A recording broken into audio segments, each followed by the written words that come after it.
Chelsea are WSL champions for the 5th year in a row. We are here to talk about today's WSL games, Emma Hayes and Chelsea's title, and what this means for Man City as they look to next season.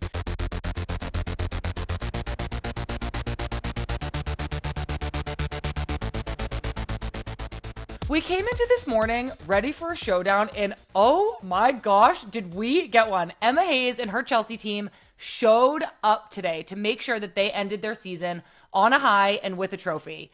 After so many lows the last few months, losing the Conti Cup final, losing the FA Cup semifinal, losing the Champions League semifinal, plus some controversy with Emma Hayes in the media, then almost letting their league title chances slip away with a devastating loss to Liverpool, only to have the soccer gods smile upon them, give them one more chance thanks to Arsenal's Blackstenius.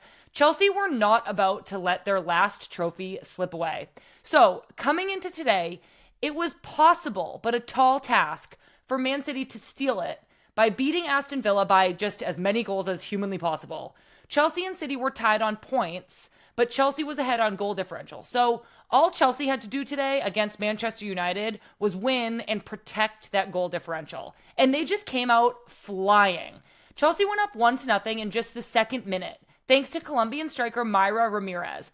Before we could blink, it was 2-0, then 3, then 4. And so Chelsea went into halftime 4-0 up, with Mayra Ramirez having just the half of her life with 2 goals and 2 assists in just 45 minutes. United honestly might have celebrated their FA Cup win last weekend a little bit too hard, as they just really couldn't do anything to stop Chelsea's attack. Either that or they just really didn't want City to win. Imagine being Man City, going in to your own halftime, up 1-0 against Aston Villa, hoping to hear that you're close, hoping for good news from Chelsea's game, that it's possible, that you could still do it, you could still win the title. But no, you hear instead you have to now score 6 goals in the second half. Despite Mary Fowler's first half goal for City, they really just didn't have that X factor in front of goal today, and it never felt like scoring that many goals was going to happen. Lauren Hemp ended up putting one more goal away for City after Rachel Daly had tied it up for Villa. So City won their game 2-1, which just wasn't enough. Chelsea continued their hot start in their second half. They scored 2 more goals to totally seal the title with a final score of 6-0.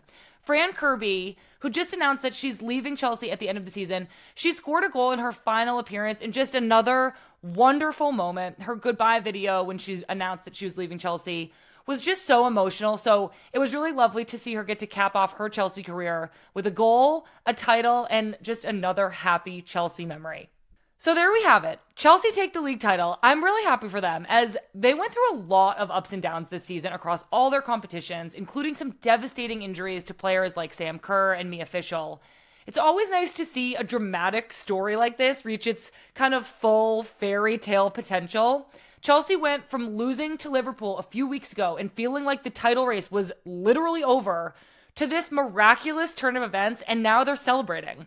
Emma Hayes has now won 7 WSL titles, 5 FA Cups, and 2 League Cups.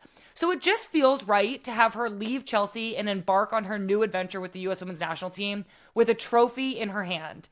And as a U.S. Women's National Team fan, I'm happy that she's coming here to us on a good note, confident, feeling good ahead of the Olympics, ready to rock. As for Man City, I can't imagine the disappointment. I feel like it must have kind of been sneaking up on them this past week, this feeling that all of a sudden it's out of their control now. And I feel like for all of us, hasn't it just felt like Chelsea are riding this great wave of momentum, and they're this team of destiny? Even through all of this adversity, they're going to get that last trophy. The disappointment for Man City must just be numbing and kind of forcing them to reflect on what's happened the last couple weeks, and just torture watching that Arsenal game back and being like, what happened? But what a great squad, and what a great season for City, despite the lack of a trophy. They'll be bringing back leading goal scorer Bunny Shaw, who scored 21 goals in the WSL this year, which is a lot of goals.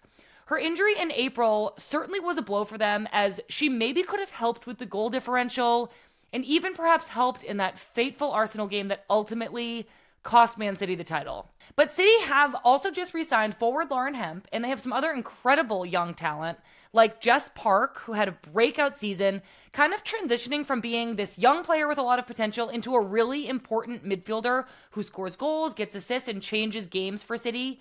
Also, Kiara Keating, 19-year-old goalkeeper, won Goalkeeper of the Year this year. There's even rumors of Viv Miedema, world-class Arsenal striker. She could be signing with City, as she has announced that she's leaving Arsenal. City have a lot of incredible tools, and I'm sure we'll have a great year next year as well. I did just want to shout out Steph Houghton, City legend and former England captain. She's played her last game as she is retiring now. She subbed into the game today in the 66th minute to play her final minutes ever.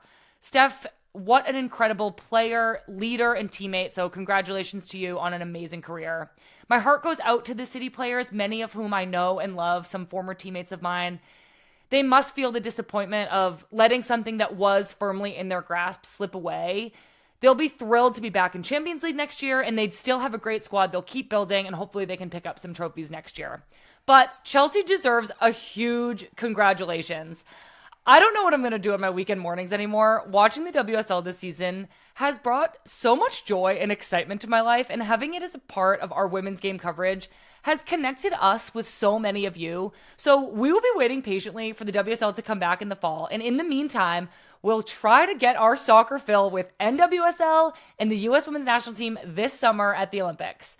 For more on these games today, plus the WSL season and everything else women's soccer, make sure to listen to Good Vibes FC this Tuesday with Lynn Williams and me. And if you aren't subscribed to this YouTube channel yet, go ahead and hit subscribe or give us your thoughts on this WSL season in the comments below. Thanks for being here.